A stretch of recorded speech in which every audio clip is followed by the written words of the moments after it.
באמת, נראה לי שמשלמים לו במפעל לפי יחידה, למה הוא הרביץ היום זיקוקים, פפה. משלמים לו לפי יחידה כנראה. בדרך כלל אני עושה חיקויים של המפעל. אם זה יונתן, אם זה שלמה, כן, צמחוני, כן. אבל הפעם אני אעשה חיקויים חדשים. יש את שרי, שהייתי אצלה שבוע שלם, הנה היא כבר עושה ככה. אצל שרי זה עובד ככה. זה עובד, היא יושבת, פתאום אתה שומע מנסור! תביא את החסה! חסר, אתה לא רואה שחסר בפס! תביא את החסה! אנחנו יושבים במשרד פתאום. רגע, חכה רגע, אמרתי רגע. מה? אני לא יכולה לצעוק, המנהלים פה.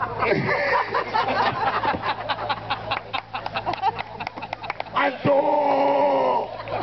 20 פעם אמרתי לך תמלא את הטחינה! עפרה בו, אלק, אני אומר לך.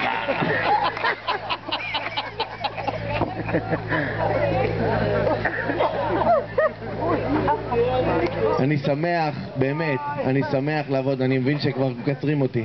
אני באמת שמח לעבוד בניר עציון. אני 14 שנה במערכת הזאת, אני כל יום נהנה. נכון, יוסלה? מה קרה לך? חבל על הזמן, היום עליתי לתפן, היה בלגן, חבל על הזמן, אני לא יכול לתפקד ככה. אני עולה למעלה, אומרים לי, תסע להום סנטר, תחזור מהום סנטר. זה הברזילאי היחידי עם המבטא הרומני. מה קרה לך? חבל על הזמן, רק הנסיעות עד לתפן, חזרה. אני אומר לך, אני עושה הכי הרבה קילומטראז' בניר עציון. אבל מה הבעיה עם יוסלה? יש שלט קטן מאחורה, אני בין הברקס לגז. אם אתה מחפש אותי, אני שם. מזל"ט. אתה מסתכל? המשענת ראש כבר זהו, חסה אותו. נגמר. מה קרה? טוב שיש לי הילוקים ולא אוטומט, אני לא נרדם, למה אני יורד כל הזמן לקלאץ', חבל על הזמן. פעם יוסלה היה מדבר רגיל, מאז שהוא עובד בניר עציון הוא מדבר בשלשות. כן, אין בעיה, חבל על הזמן. הוא התחיל לדבר בשלשות. סגור, אל תדאג, אני דואג, אין בעיה, אני ברמפה בבוקר. הוא דואג שתלך את האימא בשלום ושביעו דברים. והוא מתנדב, אל תראו אותו ככה, הוא מתנדב במשטרה. מצאו לו מדים בפוקס קידס, חבל לכם על הזמן. בול. והלכו, פעם אחת הלכו לכפר השעשועים, קנו לו תחפושת של הילדים.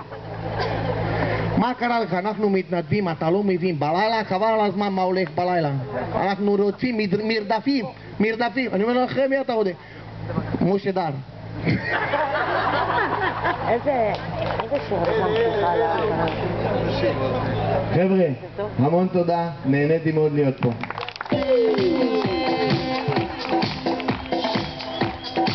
איזה יופי, חבר'ה, איפה מחיאות הכפיים שלכם? לסטנדאפיסט של החברה